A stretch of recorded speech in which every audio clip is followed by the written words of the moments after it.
E Deus me deu essa oportunidade agora à noite de estar pensando com vocês sobre esse livro. Amém? Aí depois, deixa para mim no capítulo 3 mesmo, tá bom? Depois a gente vamos caminhar só no livro de Abacuque hoje, tá bom?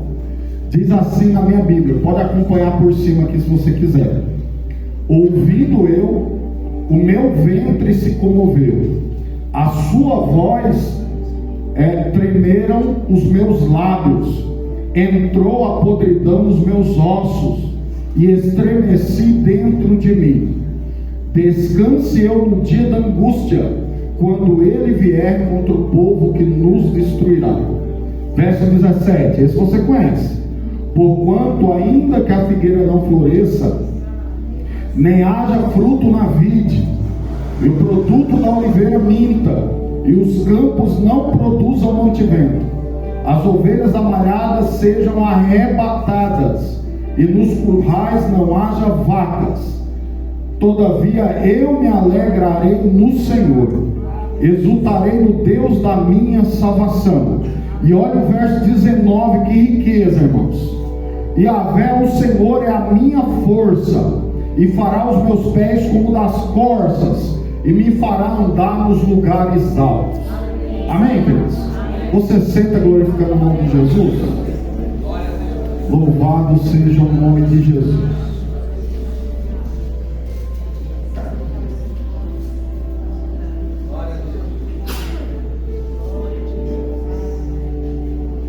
Queridos irmãos, nós temos aqui diante de nós um livro extremamente precioso, muito pregado. A síntese de 3 capítulos parece ser tão fácil de fazer, mas aqui nesses 3 capítulos eu vejo uma jornada de crescimento e amadurecimento do profeta. Eu vejo como ele abraça, irmãos, a soberania de Deus depois de questionar. E olha que parece que questionar toda uma forma de blasfêmia, de profanação, uma inclinação ao desrespeito. Mas você percebe que Deus não toma dessa forma. E eu quero que você venha comigo, porque o profeta Abacuque, e você vai perceber que não tem nada muito novo nisso. O profeta Abacuque, ele levanta sua voz para profetizar num tempo de crise espiritual. Ele começa a falar num tempo de crise moral. Ele começa, irmãos, a ter sensibilidade espiritual e a questionar as coisas que estão acontecendo num tempo em que quem é espiritual sente as dores por ver as coisas andando rio abaixo. E aí eu olho esse tempo que Abacuque viveu um pouco antes do exílio babilônico, e parece que as coisas estão no lugar. Tinha templo, tinha culto, Jerusalém estava numa questão de prosperidade até que razoável. Só que quando você vai percebendo o coração do profeta se abrindo, no capítulo 1, um ar de questionamento, porém um questionamento respeitoso. Eu quero deixar isso claro, porque existe diferença entre você analisar, observar, discernir e com os olhos espirituais perceber que tem coisa fora do lugar, e você dizer, não é isso que glorifica a Deus, e não é isso que eu quero viver, e você olhar para o Senhor e orar, e pedir, e clamar, para que o Senhor venha com mudança. Isso pode vir de um questionamento de alma, mas não pode se transformar em uma murmuração. Geralmente quem questiona observa o bem comum e está interligado com a glória de Deus. Geralmente quem murmura faz por egoísmo e ele despreza a glória de Deus. Então tem diferença do murmurador para um certo tipo de questionador. E todo profeta que eu encontro na Bíblia, ele costuma questionar. Ele costuma ter uma visão daquilo que a vontade de Deus está mandando e daquilo que está faltando. E o profeta Abacuque, ele vai agora mostrar para a gente, de uma forma bem, como eu disse, sintética, 3 capítulos apenas, Veja o capítulo 1, verso 2. Ele aparece. E quando você analisa o verso 2, ele diz: até quando, Senhor, clamarei eu, e tu não me escutarás? Gritarei violência, mas não salvarás. Veja que a titulagem do nosso livro do profeta Abacuque, ele diz: peso que viu o profeta Abacuque. E qualquer profecia, irmãos, para alguém que tem sensibilidade, para alguém que ama a glória do Senhor, é pesada. Toda vez que Deus escolheu alguém, olha Jeremias, vem cá, eu te escolhi desde o ventre, eu te dei para as nações. Veja só, eu não te dei para Anatólia, eu não te dei para Jerusalém, nem para Judá, eu te dei para as nações, para que você falasse o que eu estou te mandando falar. E Abacuque, depois de um certo tempo profetizando, ficou quase 50 anos, ele identificou a dor de ser profeta, porque ele falava e o povo não ouvia. Aí Deus fala para ele, consola ele e orienta ele a uma coisa: não deixar de falar, porque o coração de cada um vai estar ligado à sua soberania pessoal. Mas Deus está dizendo para mim e para você: não para de profetizar. A nossa parte é falar, e a parte de Deus é atuar nos corações. Mas Abacuque está na mesma situação. Ele está aqui falando em nome de Deus, e você vai perceber essa fala depois. E o peso de falar em nome de Deus é muito grande. O peso de carregar uma vocação, uma chamada, é muito grande. Qualquer pessoa que está aqui dentro, que já sentiu na pele o desejo de servir ao Senhor de uma forma um pouco mais expressa, de ter um comprometimento maior, percebeu a dificuldade, porque enquanto você está tranquilo no seu canto, não se levanta um inimigo, teu nome não roda na boca de ninguém. Mas quando você vai liderar, reger, tocar, quando você sobe para pregar, tudo que você faz no reino de Deus, vai vir muitas e muitas pessoas contra, porque a chamada é pesada. Mas Abacuque, ele vai levantar e vai questionar o Senhor. Eu quero que você entenda bem isso, para não entender como uma oração. Ele diz: até quando, Senhor? Porque ele está vivendo, como eu disse, um período de crise moral e espiritual. Só que não é todo mundo que vê, não é todo mundo que enxerga, não é todo mundo que sente. Irmãos, às vezes você vai perceber que você está vendo o perigo, sentindo. Quem já teve aquele pesadelo, que alguém está caindo no precipício, você começa a gritar e não sai a voz, e você diz: não, volta, e a voz não sai. É um pesadelo muito comum, mas eu digo uma coisa: isso se reflete na nossa chamada espiritual aqui na terra. A igreja está clamando, está avisando, está questionando posturas, está levando para o inferno, e a igreja, quando fala: sai daí, vem para cá, senão você vai morrer, e as pessoas vão dizer: a igreja está doida, aqueles camaradas ali são fanáticos, isso daí é bobeira, vai viver a vida, vai se divertir, segue as tuas orientações, porque você vai viver bem regaladamente e não se preocupe com o futuro. E muitas vezes a gente sente a dor da perdição daqueles que nós amamos. E Abacuque, possivelmente um homem que vivia dentro do tempo, todas as conotações que vem junto com o livro aqui vai apontar para isso. Ele talvez entrava no culto, saía do culto, ele viu o sacrifício, ele via toda a pompa de Jerusalém, mas quando ele saía da porta do templo, aquele que estava adorando já estava prostituído, aquele que estava adorando já estava idolatrando, aquele que estava adorando já estava bebendo. E assim ele percebeu que as coisas estavam levando a um momento de destruição. Sentimento de um profeta é um sentimento que é guiado por Deus. Querido, quem está vivendo pela carne é guiado pela carne. Mas no capítulo 2 do livro de 1 Coríntios vai dizer que a igreja tem a mente de Cristo. Nós discernimos todas as coisas, ninguém somos discernidos. Por quê? Porque Deus, pelo seu Espírito, te dá capacidade de enxergar a destruição que está vindo aí, o juízo que está vindo aí. E Deus está clamando para esse tempo: cuidado, vigia, Ele é a solução para isso que está vindo aí na nossa direção. Eu falo isso com muita dor no coração, porque esse sentimento já tomou posse de mim. Essa dor de perceber a perdição tomando conta de uma geração. Essa dor de ver pessoas, irmãos, jovens, extremamente abençoados, com inteligência, bonitos, bem estudados, uma família amorosa, mas perdendo a vida. Dias atrás me ligaram lá na Zona Leste, que um menino que tinha sido da igreja tinha pulado lá no meio da Dutra. Isso arde no meu coração lá na hora. Por quê, irmãos? Porque Jesus não quer perder ninguém. Jesus quer tirar da morte e trazer para a vida. Amém, queridos? Então o profeta está dizendo: Senhor, estamos clamando. Até quando? Olha só, quando ele diz, quando a gente clama violência e ninguém acode. Imagina você sendo assaltado quando está andando pela rua. E quando você percebe, isso já tem acontecido, as pessoas no meio da rua sofrendo algum crime, as pessoas passam como se nada tivesse acontecendo. Existe uma indiferença, uma apatia. A pessoa se acidenta, a pessoa pega o celular, em vez de chamar o SAMU, começa a filmar para depois colocar lá nas redes sociais. Apatia, falta de empatia.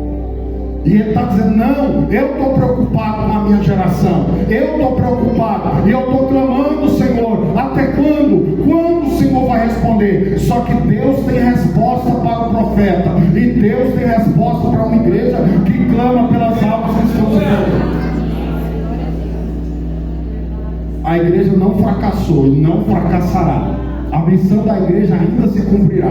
Enquanto estamos clamando, pregando, enquanto estamos evangelizando, enquanto estamos em comunhão e sendo edificados, Deus está trabalhando em nós e através de nós para salvarmos pessoas que merecem a salvação pela graça. Não é merecimento próprio, é pela graça. Porque não tem diferenciação. Deus não faz acepção de pessoa. E aí no capítulo 1 ele vai clamar: ô Senhor, até quando? E instantaneamente Deus vai responder para ele, porque ele aponta a iniquidade que cresce. Tinha 3 grandes pecados nesse momento em que Jerusalém estava passando: muita violência, muita idolatria e muita soberba ligada ao vinho e à degradação moral. Não parece muito com o Brasil do século 21? Hoje nós estamos vivendo isso, irmãos, na pele. A degradação, irmãos, hoje parece que virou, e os valores estão invertidos. Você falar alguma coisa contra o crime, você é quadrado. Os maiores heróis nacionais são aqueles que matam e roubam. As coisas estão ficando de uma forma que daqui a pouco a igreja vai ter que tomar cuidado com as algemas. A família, muitas vezes, é motivo de zombaria. Olha lá um homem e uma mulher de mão dada andando no parque. Olha lá uma criança, peraí, não pode. Por quê? Porque mudou as atribuições.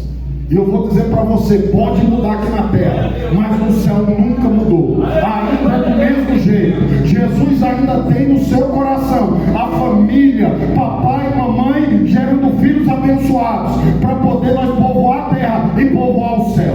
Jesus ainda tem compromisso com a família.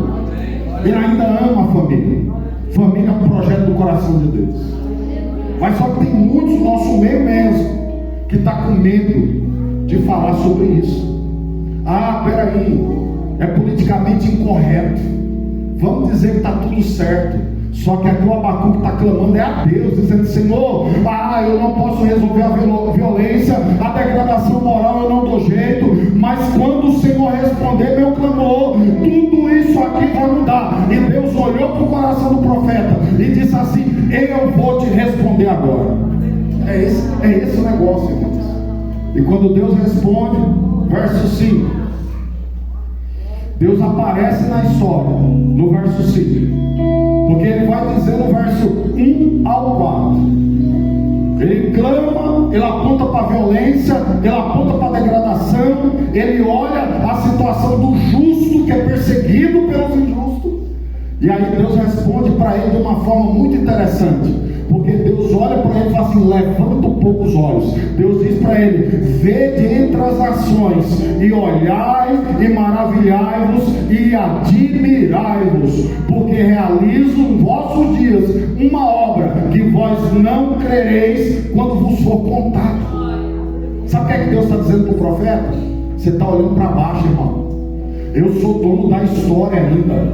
Você está achando que eu não estou respondendo, mas enquanto trabalha, às vezes Deus fica em silêncio. Deus está dizendo: é agora, Abacuque. Você está olhando aqui, mas aqui de cima já está vindo o juízo, já a minha obra está sendo concretizada, eu já estou fazendo. Quando contarem, ninguém vai acreditar, mas a minha obra será muito grandiosa na história da humanidade.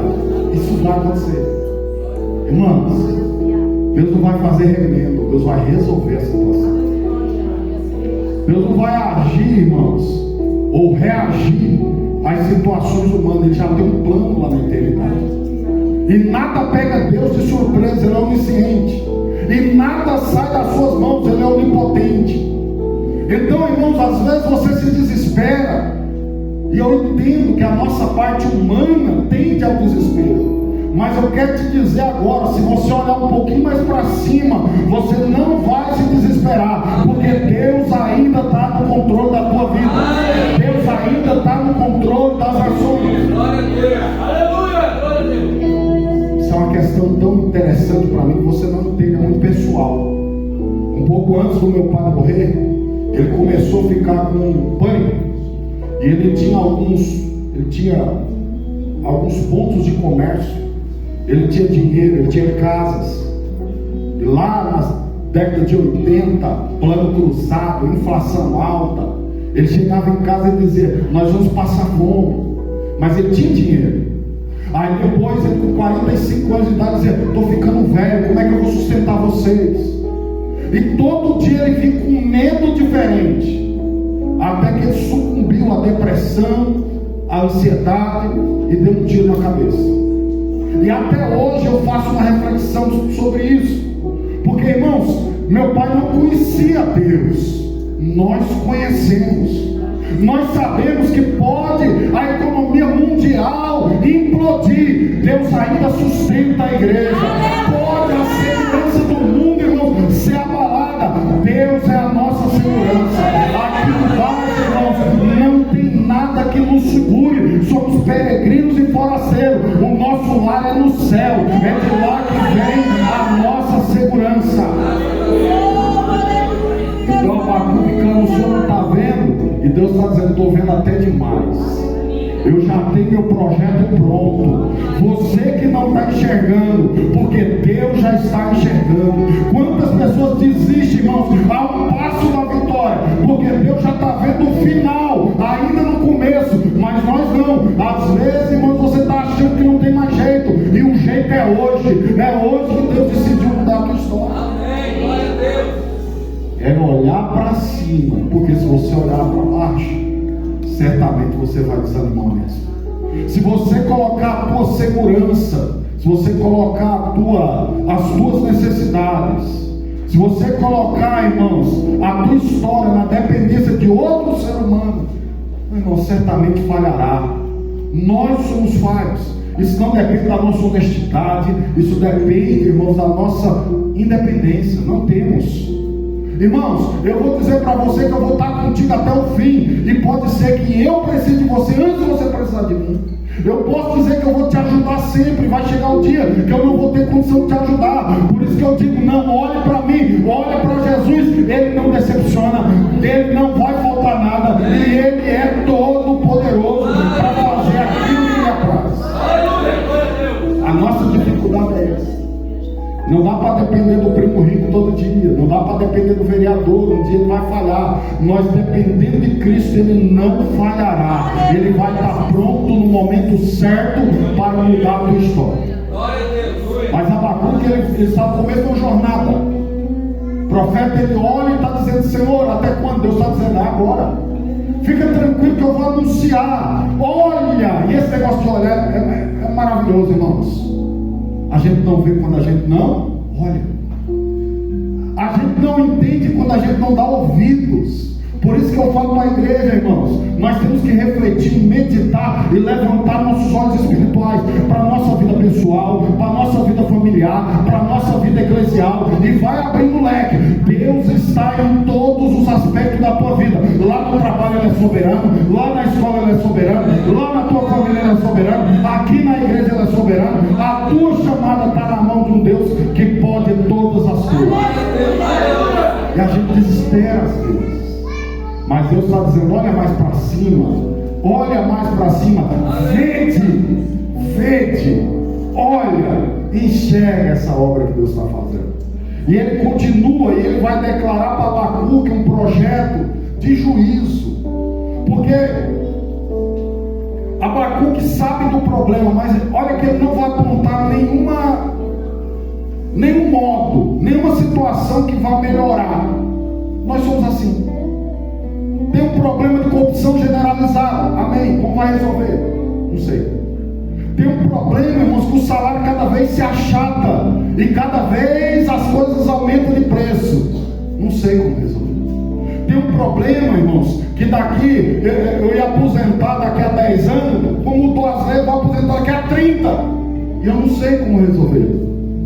E eu vou dizer para vocês um negócio, talvez você não entenda hoje. Graças a Deus que eu não sei resolver, porque eu assim o coloco na mão de Deus, e Ele vai ter nas suas mãos o meu futuro. Ele vai fazer o que eu não posso fazer, Ele vai me trazer aonde eu não posso ir sozinho. Ele tem poder para nos ajudar até o fim da nossa existência. Então eu vou ficar ansioso para quê? Lançar sobre Ele toda a vossa ansiedade, porque Ele tem cuidado de vós.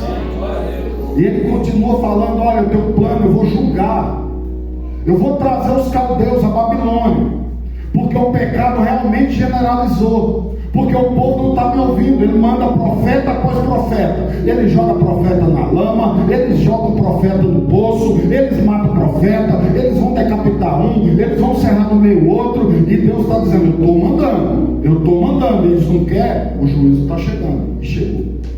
Era exatamente nesse período histórico que estava chegando um grande juízo de Deus. Babilônia ia invadir Jerusalém, destruir quase que tudo e levar cativo uma grande parte daquela população.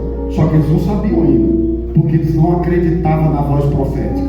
Irmãos, a voz profética hoje na nossa geração está dizendo o quê? Está dizendo: vigia, porque é os nossos últimos momentos na terra. A voz profética está dizendo: igreja, se agarra com Jesus, porque as contrações das dores de parto estão aumentando. É terremoto em todo canto, é questões de pandemia, epidemias, é questões de violência generalizada, corrupção generalizada, violência generalizada, e a igreja às vezes está passiva, como se nada tivesse acontecendo. Irmãos, para o mundo isso pode ser natural, mas para nós é sinal da volta de Jesus. Quanto mais acontece, mais a igreja se apega com o altar. Quanto mais acontece, mais a igreja vai para o chão na oração. Quanto mais acontece, mais você tem que se apegar com a palavra. A palavra vai ser o escudo que vai garantir a sua vida até o arrebatamento da igreja. Tem muitos ficando pelo caminho. Muitos ficando pelo caminho. Independente de sobrenome, de título, independente de qual família, porque eu disse de manhã, um não carrega o outro, se o outro não quiser ser carregado. Só que aqui Abacuque vai receber de Deus algo fantástico. Ele está no controle. É Ele que está julgando, o tempo é dele. Só que Ele está revelando para o profeta, e hoje está revelando para essa igreja. Ele está no controle. Ele vai mandar coisas, irmãos, que você só vai sobreviver se você estiver debaixo das asas do Altíssimo. É o lugar do crente. Continuando, irmãos, por causa do horário, quando ele profetiza sobre isso, Abacuque se assusta, porque ele está pedindo: Senhor, eu estou pedindo para o Senhor resolver, e o Senhor agora está falando que vai mandar os caldeus. Se aqui está ruim com a própria população nossa, nosso povo em pecado, imagina você mandar contra nós um povo mais pecador. Aí Deus fala para ele: meu amigo, você não tem entendido mesmo.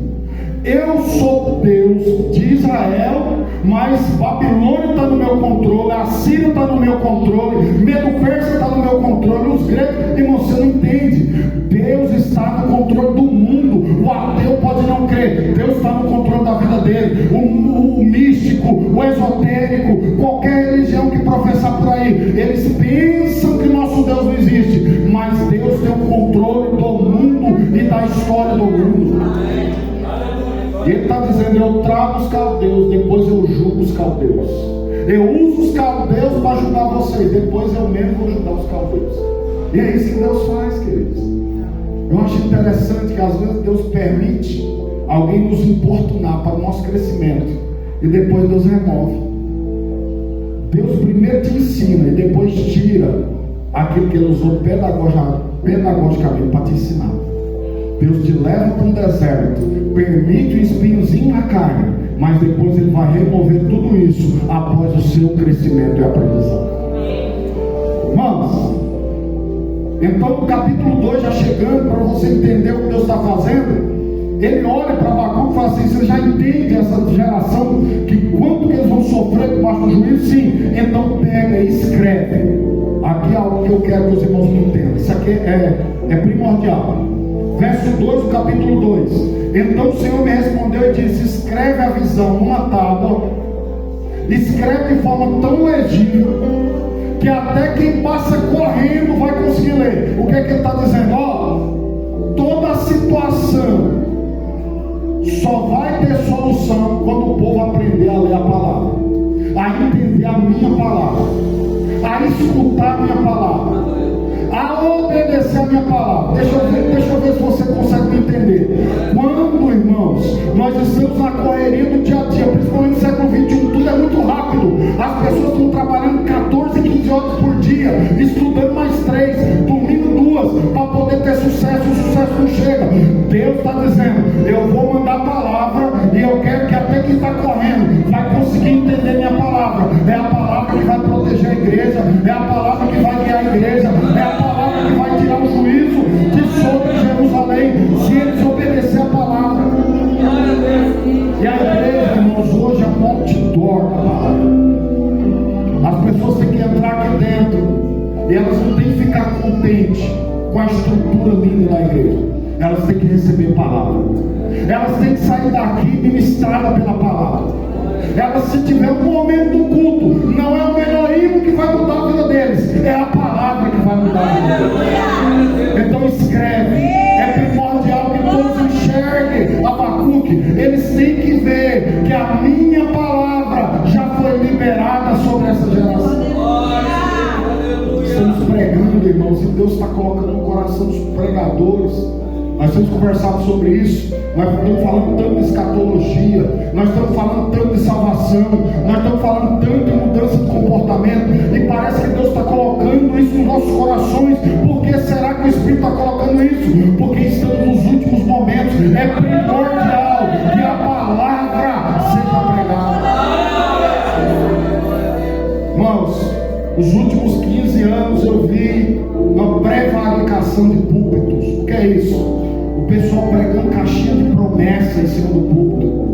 Você é a bolinha dos olhos de Jesus, você é a bolachinha do pacotinho de Jeová. Isso daí não está mudando a vida de ninguém, irmãos. Mas quando Jesus veio, diz: eu te amo sim, mas eu vou te restaurar. Eu te amo sim, mas eu quero te perdoar. Eu te amo sim, mas eu vou libertar você da droga, do álcool, da prostituição. Eu te amo sim, mas põe de pé para que eu fale com você. É isso que Deus faz. A estrutura da igreja é uma estrutura modificada, transformada e santificada pela mão do Todo-Poderoso. Eu não posso ficar de fora desse tratamento de Deus. E qual é a arma que Deus usa para essa conquista dos nossos corações? É a palavra. A palavra é como espada. Capítulo 4, verso 12 do livro de Hebreus. A espada de 2 gumes que penetra na divisão da alma e do espírito. Ela vai lá onde nada mais vai, e ela tem poder de discernir pensamentos e intenções do coração, irmãos. Ou o Espírito de Deus usa a palavra para penetrar no âmago do teu ser e mudar você de dentro para fora. Eu não consigo perdoar. Com a palavra entrando lá, você vai passar a perdoar. Eu não consigo mudar. Quando a palavra entrar, você vai mudar. Eu não consigo libertação. Não, libertação não é de nós para Deus, é de Deus para nós. Você vai conseguir em nome de Jesus. E é interessante, irmãos, eu vou caminhar que eu percebi o horário. Oh, Jesus. Então o Senhor manda escrever. E o Senhor fala para ele no verso 4. Eu quero que os irmãos entendam esse texto, que é muito citado por Paulo, depois virou o texto-chave de Lutero na Reforma. Versículo 4, capítulo 2. Ele vai dizer assim, ó, vai vir um grande juízo, vai morrer gente demais. Sabe quem vai morrer? Os soberbos, os que estão apegados no pecado, os que não querem se livrar daquilo que está conduzindo eles à destruição. E esses estão inchados, ele usa esse termo. Mas, aí é o verso 4, eis que a sua alma se incha, não é reta, mas o justo pela sua fé viverá. Irmãos, quando ele lê a palavra, ele escria, e quem crê obtém perdão, quem crê obtém salvação. Irmãos, quando Deus falar com você, acredite. Quando Deus falar com você, receba, porque a palavra vem junto com perdão, a palavra vem junto com restauração, a palavra ela vai levar você ao céu. Nada mais te leva ao céu, a palavra é Jesus. O justo viverá pela fé. O justo viverá pela fé. Não é a espada. Quando Nabucodonosor veio, Babilônia veio, tentaram comprar mercenários, tentaram fazer aliança contra os reis, eles acabaram com tudo, porque só Jesus pode livrar a nossa alma do inferno. Só Deus pode tirar essa destruição de cima daqueles que estão em rebeldia contra Deus. Eles não precisam atribuir muita coisa, nem força. Eles só precisam se dobrar e reconhecer: Jesus, realmente eu preciso do Senhor. É só isso.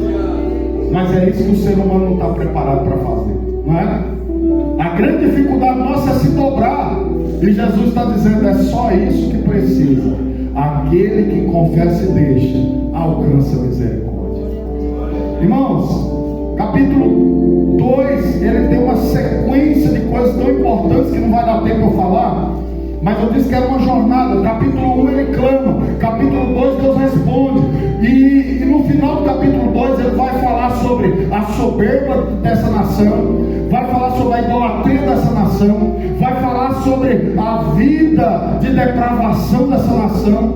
Irmãos, tem coisas absurdas, você não consegue andar para a rua. Eu trabalhei numa briga de adolescentes, eu implorava: não deixa esse funk miserável o dia inteiro, está acabando com a mente desses meninos de 12 anos, era só crime, prostituição naquelas músicas, entrando, e tem muito pedagogo aqui nessa igreja, graças a Deus, vocês sabem que a música tem poder pedagógico, o lúdico muda a mente da pessoa, e é o dia inteiro. Irmãos, quantos meninos morreram ali com 12 anos de idade, na mão do tráfico, menino que morreu com 16 anos, que eu cuidava, trazia até para casa para passar dias com a gente, e hoje está morta com 16 anos de idade. Por quê? Porque a sociedade está permitindo essa depravação, e depois que morre, eles ainda vão culpar a gente, porque somos contra aquilo lá, sabia? Eu escutei muito isso, e eu vou dizer uma coisa para vocês: Deus olhou lá do céu, ele viu a depravação, ele viu a violência, ele viu a injustiça, ele viu a idolatria, ele falou: eu estou cuidando de tudo. O último verso 20 do capítulo 2: mas o Senhor está sentado no santo templo, cale-se diante dele toda a terra. Ele está dizendo: ó, aí embaixo a depravação tomou conta, mas eu ainda estou no lugar santo, eu ainda estou no trono, eu ainda estou no templo, e eu ainda estou julgando as nações. Queridos, a igreja, ela tem que se habituar a olhar como Deus olha, escutar como Deus escuta, a falar como Deus fala e a sentir como Deus sente. Se Deus condena o pecado, condene também. Se Deus estende amor, estenda também. Se Deus diz que é errado e acabou. A minha opinião e a minha vivência pessoal não modifica a palavra modifica a minha vivência. Está fazendo errado, irmãos. Quem somos nós para falar para Deus: o Senhor está errado? É o que muitos estão fazendo. Amém, queridos? E Deus ele vai dizer, acabando o capítulo 2, mas o Senhor está no seu santo templo. Ele está no trono, irmãos. É o lugar santo. 57:15 de Isaías diz que é o lugar que está na eternidade, acima dos anjos, querubins, serafins. Ele está lá, irmãos, e ele olha para o cosmos, ele olha para o universo, e ele vê cada um de nós, irmãos, da grandeza da sua onisciência, e ele não erra o alvo. Ele sabe teu nome, sobrenome, data de nascimento e o dia que você vai morrer. Então ele sabe o que está fazendo. Ele sabe o que está falando. Vai ter menino de 12 anos atrás de um notebook querendo opinar contra Deus. Deus, irmãos, está acima, muito acima de nós. Amém? E se ele falou, está falado. Eu só vou me ocupar em obedecer. É só isso que eu tenho que ocupar minha mente. Irmãos, o capítulo 2 termina, e agora eu termino dizendo que a jornada acaba no capítulo 3. Um homem que questionou, ele foi respondido, e eu quero que você entenda isso. Eu estou tentando lembrar como é que o pastor Isaqueu fala. Se você guardar isso, você já resolveu tudo comigo. Mais ou menos. Não consegui. Irmãos, um homem que questiona, quando Deus devolve para ele com palavra, quando Deus fala com ele, quando Deus revela para ele sua vontade, esse homem muda. O questionador do capítulo 1, que está desesperado com as... Irmãos, acontece muito isso comigo. Eu sou detalhista, irmãos me conhecem, perfeccionista em muitos momentos. O negócio não saiu do jeito que a gente... Não, peraí, tem uma vírgula fora aqui. Que vírgula, irmão? Deus está no controle de tudo. E depois que ele tem esse contato, que Deus fala com ele, que Deus atribui a ele a revelação, ele é outro, porque ele começa o capítulo 3, agora não é questionando, agora é adorando. Capítulo 3 ele diz assim, oração em forma de canto. Olha o que ele vai fazer? Ele vai fazer duas coisas, ele vai orar e adorar ao mesmo tempo. Foi uma jornada de sucesso. Foi uma jornada de crescimento. Irmão, você pode até começar questionando, mas não termina o culto sem adorar e sem orar. Comece a acreditar que Ele está no controle. Não é o jeito que você começa, é o jeito que você termina que vai solucionar o seu problema. Tem muita gente que começa bem, mas não dura. Mas tem gente que começa mal, e com a ajuda de Jesus, às vezes arrastando, às vezes cambaleando, mas Jesus vai melhorando o negócio. Você começa a andar, começa a firmar, começa a correr, e daqui a pouco você está voando pela graça em direção ao céu. Capítulo 3, magnífico. Depois de descobrir que Deus está no trono, que Deus está no santo lugar, que Deus está no controle de tudo, que a palavra dele já foi liberada e vai se cumprir, aí ele olha para o Senhor e fala: ouvi, Senhor, a tua palavra e temi. Ai, duas coisas perigosas: não ouvir e não temer. Se a igreja ouve e teme, a igreja avançou, cresceu. A igreja vai entrar debaixo dessa graça que vai preservar a tua história. Mas se você não ouvir a palavra, e se você não temer a palavra, irmãos, e temer não é ter medo, e temer, irmãos, é ter reverência, respeito, é você dizer: Ele pode, porque Ele é Deus sobre a minha vida. O que Ele fala é muito superior ao que eu quero. O que eu quero se rende ao que Ele fala. Abacuque, capítulo 3. Ouvi a tua palavra e temi. Deus falou para ele: vou fazer. O que ele diz? Então faça. Aviva a tua obra no meio dos séculos. No meio dos séculos a notifica. O que ele está dizendo? Põe fogo na caldeira, atiça essa brasa. Já que o Senhor vai fazer, faz, Senhor, porque nós queremos ver o Senhor trabalhar no meio das nações. Irmãos, às vezes Deus fala para você que vai te tirar da onde você não quer sair, vai te colocar onde você não quer ir. Sabe o que é que você fala para Deus?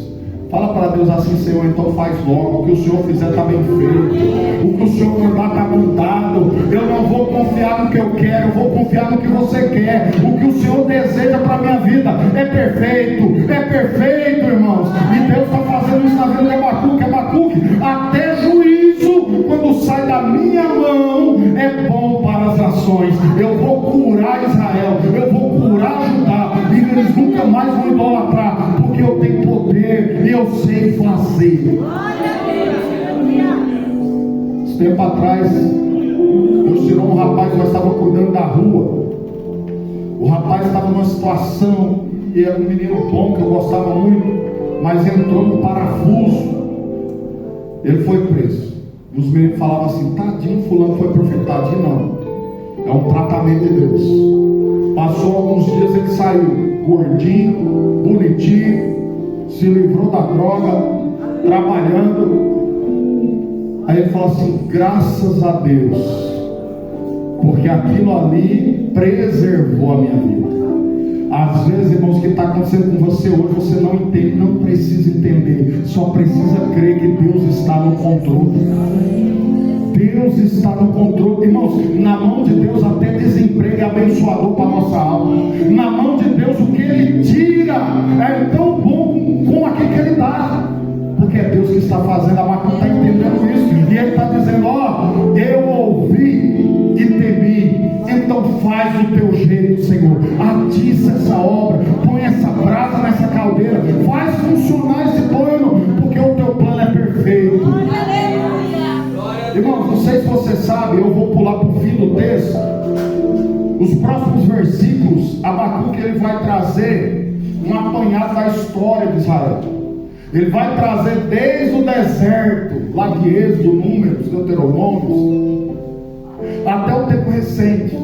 E ele vai dizer: Senhor, quando o Senhor andava no deserto com Israel, o povo tremia, o povo tinha medo. Isso é fácil de ver lá em Josué, quando os espias, eles são avisados que o povo já estava olhando para Israel no deserto há muitos anos.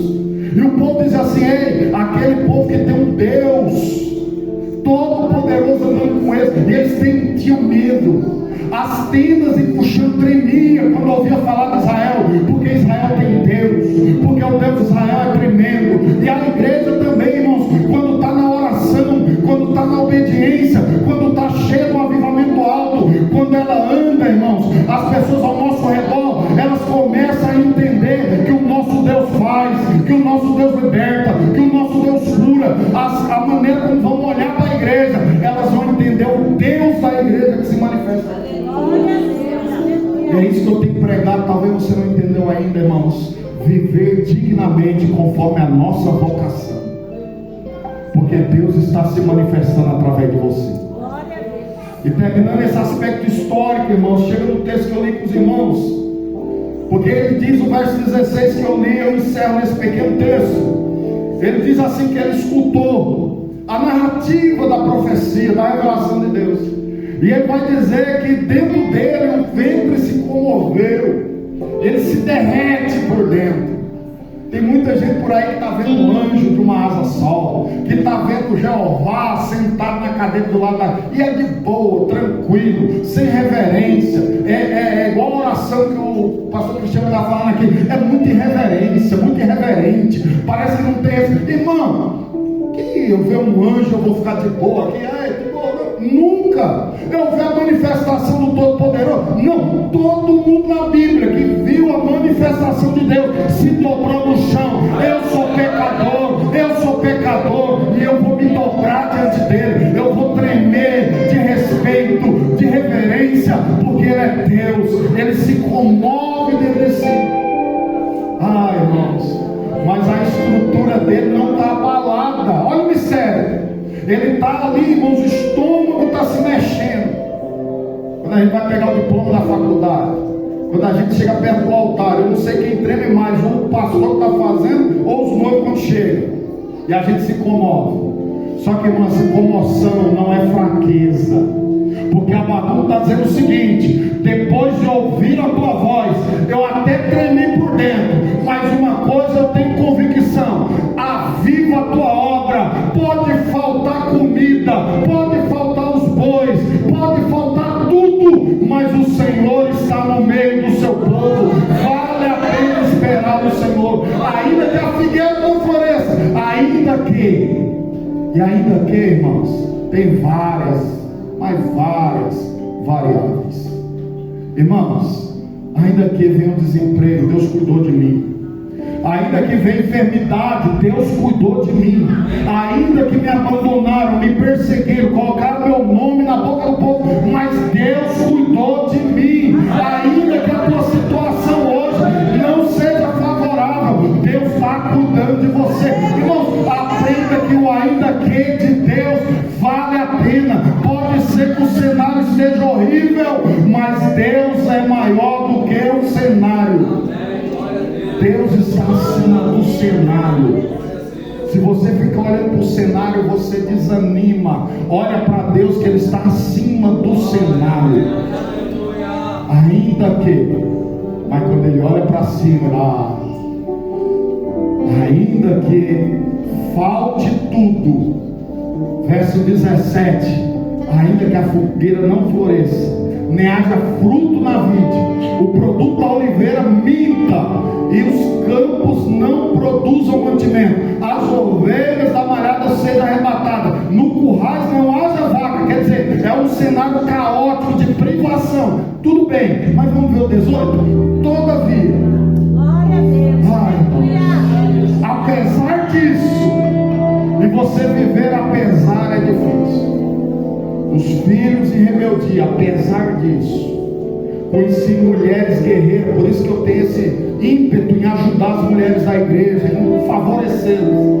Porque quando eu trabalhei lá 7 anos dentro do albergue, aquelas mulheres crentes chegavam na porta: meu filho está aí, e elas não desistiam até o fim, irmãos, em oração, trabalhando, cuidando, mas a fé delas não recuava. A fé dos homens parece que é mais vacilante. Ainda que, todavia, eu me alegrarei, irmãos. O seu sentimento não pode ser baseado na circunstância, o seu sentimento tem que estar protegido em Deus. Ainda que não esteja favorável, eu não desisto, eu não desanimo, eu não jogo a toalha, eu vou até o fim, O diabo pode tocar algumas coisas da nossa vida, como aconteceu com Jó, mas dentro do teu coração ele não toca, ele não vai conseguir tocar, porque é Deus que habita aí dentro. Todavia eu me alegrarei no Senhor. Todavia eu me alegrarei no Senhor e exultarei. Exultar, irmãos, exultar, que palavra poderosa que ele usa aqui. É mais do que se alegrar. Irmãos, ela tem a ver com a dança típica de Israel, pulando. Imagina quando Miriam atravessa os tamborins. Era uma senhora de mais de 80 anos, tocando, cantando, salmodiando. Imagina a igreja quando chegar do outro lado, todo mundo dançando. Muita gente diz: é pecado. Não vai ser pecado exultar. Você vai se alegrar, você vai dançar, você vai pular, e a glória de Deus vai ter manifestado na sua vida. Ainda que, todavia, me alegre. Só se alegrar? Não, eu vou exultar, eu vou dançar, eu vou pular, eu vou dar glória a Deus, eu vou falar em línguas, porque o Senhor é o Deus da minha salvação, irmão. Não é uma questão que Ele dá um livramento provisório, é uma questão que Ele salva a minha alma. Meu corpo, irmãos, pode se decompor, pode ser isso. O tabernáculo exterior pode se acabar, mas o que está aqui dentro, irmãos, está preservado para Deus, está preservado no Senhor, irmãos. E a exultação é essa: todavia eu tenho salvação que ninguém toca. É o hino da vitória no capítulo 8 do livro de Romanos. Paulo vai dizer, irmãos, o amor de Deus nos garante essa vitória. Aleluia. Do verso 19, os irmãos do grupo de louvor, me ajuda aí. Yahvé, o Senhor, é a minha força, e Ele faz os meus pés como da corça, para andar nos lugares altos.